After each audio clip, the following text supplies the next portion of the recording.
जनकपुर धाम की, श्री अयोध्या धाम की, श्री हनुमान जी महाराज की। इस प्रकार से मिथिलावासियों ने राम जी का स्वागत किया। राम जी के गले में जानकी जी ने माला पहनाई और उसके बाद बारात आती है अयोध्या से। बड़े धूमधाम के साथ जानकी जी का विवाह होता है और दोनों मिलकर के जीवन का वो आदर्श स्थापित करते हैं जो धर्म के लिए, मर्यादा के लिए जाने जाते हैं। किसी के नाम में मर्यादा नहीं जुड़ा है, लेकिन राम के नाम में मर्यादा पुरुषोत्तम भगवान श्री राम। क्यों? क्योंकि कठिन परिस्थिति में भी इन्होंने अपनी मर्यादा का त्याग नहीं किया। एक छोटी सी कहानी आपको एक झांकी दिखाऊं राम जी के जीवन के चरित्र का। कहते हैं कि एक बार लंका में जब रावण के संपूर्ण कुल का नाश हो गया, जानकी जी अशोक वाटिका में दुखी होकर रह रही हैं।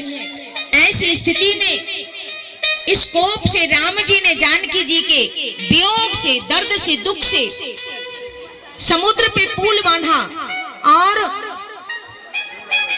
बंधनों को लेकर के लंका पहुंचे। बारी बारी से रावण की संपूर्ण सेना का संहार कर दिया। रावण का अंतिम पुत्र मेघनाद मारा गया। उसकी पत्नी सुलोचना पतिव्रता थी, राक्षस कुल की थी। प्यारे, एक बात जान लीजिए, थोड़ा कोलाहल कम कीजिए, बड़ी मूल्यवान बात है मानस की। सज्जनों, चाहे राक्षस कुल में हो या देव कुल में हो, नारियों की भूमिका यदि मजबूत है, नारियों का चरित्र यदि मजबूत है, आप लोग शांति बना के बैठे हैं, माताओं का जीवन शांति बना के बैठे सभी लोग मर्यादित है, तो किसी का बाल बांका नहीं होता है। रावण भी मंदोदरी के पातिव्रत के बलबूते तीनों लोक पर राज किया था। मेघनाद भी इंद्र को पराजित किया था सुलोचना के पातिव्रत के प्रभाव से। लेकिन सभी सतियों की महासती सती शिरोमणि सिय गुण गाथा। जानकी जी सभी सतियों की गुरु माता हैं, इसलिए जानकी जी के पातिव्रत के सामने किसी का चला नहीं। तभी रावण और कुंभकर्ण और मेघनाद का संहार हुआ। सुलोचना कहती है रावण से, पिताजी मेरी प्रतिज्ञा है, मैं अपने पति के मस्तक को गोद में लेकर के सती हो जाऊं। मेरे पति मारे गए हैं और वो राम के दल में हैं, वहां से मृतक शरीर को मंगवा दीजिए। रावण कहता है, बेटी अब लंका में कोई नहीं बचा अपने परिवार में, तुम्हारे पति के लाश को लाने जाएगा कौन?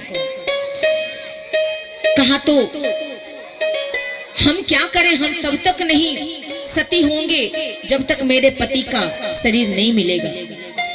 रावण सोच करके गंभीरता के साथ कहता है, बेटा एक काम करो, तू स्वयं राम के दल में चली जा और अपने पति के मृतक शरीर को मांग कर ले आ।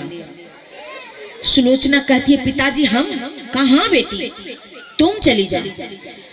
बड़े ध्यान से सुनना। सुलोचना कहती है, पिताजी जिस राम के पत्नी को आप लंका में रखे हुए हो, बार बार वो आपको चेतावनी दे रहे हैं कि मेरी सीता को लौटा दो, मैं कुछ नहीं बिगाड़ूंगा, लंका से लौट के चला जाऊंगा।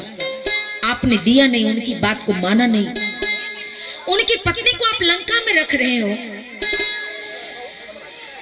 अजी राम आपके बहू को लौटने नहीं दिया, अपने तरफ रख लिया, तो क्या करोगे?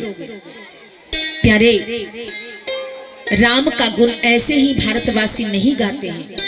रावण कहता है कि बेटा इतनी नीचता रावण में है, राम में नहीं है। कहा कैसे? कहा एक बार सीता को मनाते मनाते जब मैं थक गया तो राम का मुखौटा पहन के, राम का नकली रूप लेकर के सीता के पास चला गया। सोचा सीता मेरी बात मान जाएगी, लेकिन जो ही मैंने राम के उस नकली रूप को नकल किया राम का, तो त्यों ही हमारी दृष्टि बदल गई, हमारी भावना सुधर गई और हमको पराई स्त्री अपने माता के समान पूजनीय लगने लगी। मैं सीता से द्रोह क्या करता, मैं तो सीता की पूजा करने लगा। इसलिए मैं विश्वास के साथ कहता हूं